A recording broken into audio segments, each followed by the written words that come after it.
Yes guys, welcome back to another video. Welcome to the George Benson Football Channel for a brand new Chelsea news video. Of course, it wouldn't be the George Benson Football Channel without me at least mentioning the fact that England are about to play in a final for Euro 2021, which means GBFC Selects. You guys know, link is in the description. There's a chance to win a bit of cash again for England versus Italy. If you're not yet signed up to GBFC Selects, it's my free-to-play web app. Link is in the description. You've got to be 18 plus. Terms and conditions apply. It is a beautiful day. I'm here sat in the sun. Got a couple of Chelsea stories to talk about today. And as we did, if you didn't see the last Chelsea news video, you should go and check it out. I'm not going to talk about any of the same stories today, although some of them kind of link together, but we're approaching it from a different kind of angle.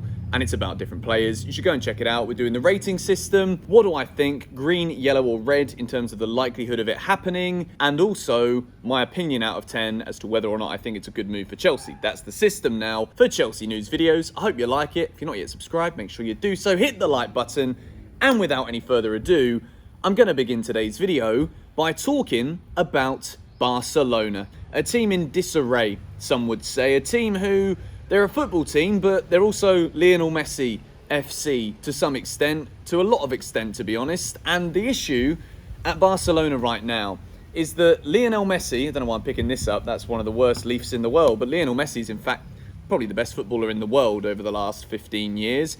And he is out of contract. He's a free agent. And Barcelona, of course, as Barcelona should, are doing everything in their power to make sure that Lionel Messi signs a contract extension, which means that they're going to have to pay the geezer a bloody lot of money because he's Lionel Messi.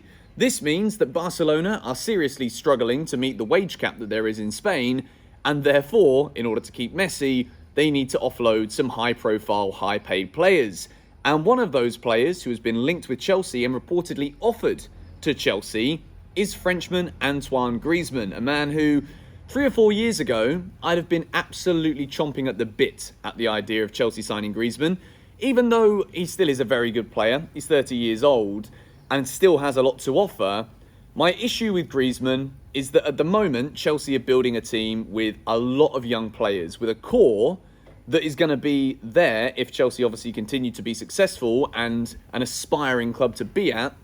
These players are going to be here for a very long time, and with the trajectory of the careers of pretty much all of them at this point, it could be a special time to be at Chelsea. And I do believe that as good of a footballer as Griezmann is, and I think if Chelsea do sign him, I'm not going to sit here without licking my lips. I think it could be an exciting prospect.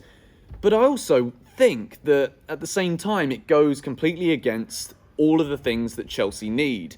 Yes, a winger might be a good signing, but we've also got Callum Hudson-Odoi, who Thomas Tuchel has fully backed, the incredible Christian Pulisic, Mount, Havertz, Ziyech, Timo Werner. The list goes on of players who can potentially play out on the wings. So the fact that Griezmann's being offered to Chelsea, I do think it could be one of those that Chelsea might take if the Lukaku or Haaland deal doesn't go through.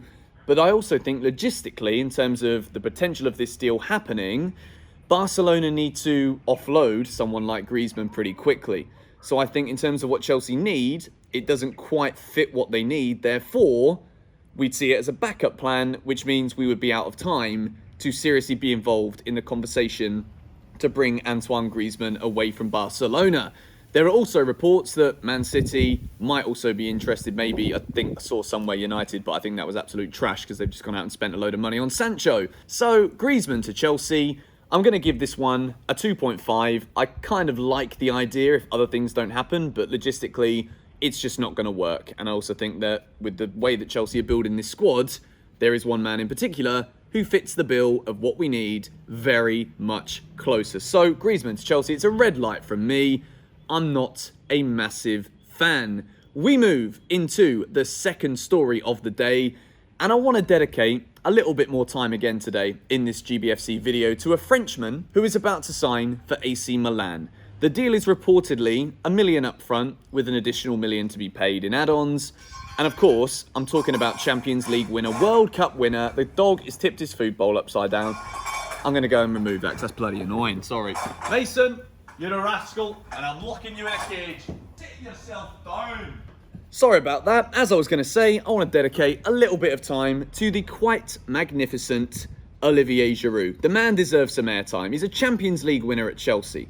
Had a huge part to play in this season, and not just this season, but when he signed from Arsenal, you know, people spoke of him very fondly at Arsenal as Arsenal fans, but as we all know, with a mid-table club like Arsenal, there wasn't really that much to show for it for Olivier Giroud. A couple of FA Cups, granted, but at Chelsea, he's managed to accomplish everything. He signs for us, wins the FA Cup, playing a huge role in Chelsea's quest for the FA Cup that year, then goes on to win the World Cup with France, plays a key role in that one as well, and then becomes a Champions League winner to add on top of the Europa League final victory against his former club in the most convincing fashion possible, scoring a traditional Giroud diving header. So Olivier Giroud, in my book, will go down as one of the more underrated, fantastic Premier League strikers of our generation.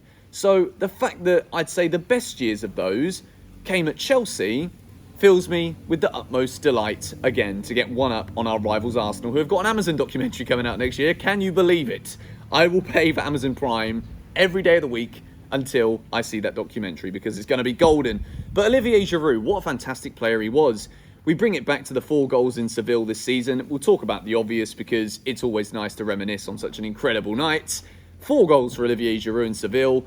An overhead kick which very few footballers in the world would A, even attempt to do, and B, be able to execute, as the cat is almost getting demolished by the dog. Wait, you, settle down. Good boys. An overhead kick of the absolute highest order to get Chelsea the result they needed in Madrid. And again, every single... Oi! Stop it! Every single time Olivier Giroud is called upon, he puts in not only a professional performance, but he's so professional in the dressing room. Many players of his experience that have won the things that he's won with the records that he has, many players would kick up a fuss. Many people would demand in these years of their career to either be playing or to be sold immediately. Olivier Giroud never did that. He's the consummate professional. And I want to say a massive thank you from me, personally, to Olivier Giroud for all he's done for Chelsea Football Club, for the accolades and awards that he's won, and the medals that he will cherish forever. Thank you, Olivier Giroud. You've been amazing. Best of luck at AC Milan alongside Chelsea boy Fikayo Tomori. I might have to start watching AC Milan a bit more next season. And the final story that I want to talk about today is Kurt Zouma. There are reports right now that Kurt Zouma could well be leaving Chelsea this summer, which I do believe is kind of sad. Of course, Champions League winner. Any player that gets sold this summer now who has a winner's medal, it's going to be a bit like, that's a shame. But at the same time, we've seen Christensen's rise. We've got Thiago Silva, Rudiger, Azpilicueta, Reece James to fit in there as well. Kurt Zouma is probably the one out of those defenders who I believe has the least chance of cementing a regular place 38 Premier League games a season under Thomas Tuchel. So the links that are coming in are from Spurs, which I'd not like to see him go there.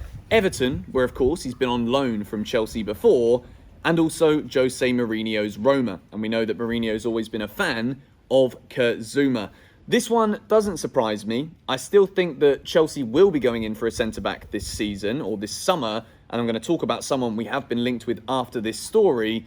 And it's one of those, again, where I do believe there's a great defender inside Kurt Zouma, but comparatively, with the other players around in the same position, I think those guys are progressing further. You see what Christensen's done for Denmark, an incredible tournament after a wonderful end of the season for Chelsea. Thiago Silva's got another year. Azpilicueta, Chelsea captain, skipper, can't take him out of it. And Rudiger, who might be about to sign a new contract, still not done yet.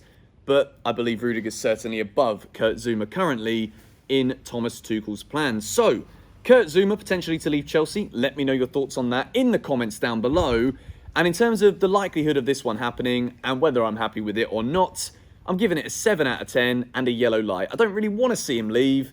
I think he could, and I also think it could be a good deal for the player. Chelsea, on the other hand, when it comes to players coming in to Stamford Bridge and Chelsea Football Club, we are linked with Jules Kounde from Sevilla, a player who we played against this season, and he looked very, very good again this year. And it is reported that Chelsea are interested amongst a couple of other Premier League clubs, including Spurs. I've seen him play quite a few times. I've watched him a lot more this season because this really was his breakthrough season. And in terms of his potential again, I certainly think he's up there in the conversation to be one of the best defenders in Europe, potentially, over the next couple of years. But at the moment, when I look at the centre-backs we have, I know that if we sell Zouma, we're going to need to bring in backup. But I want to bring in the brilliant season that Malang Sarr had at Porto.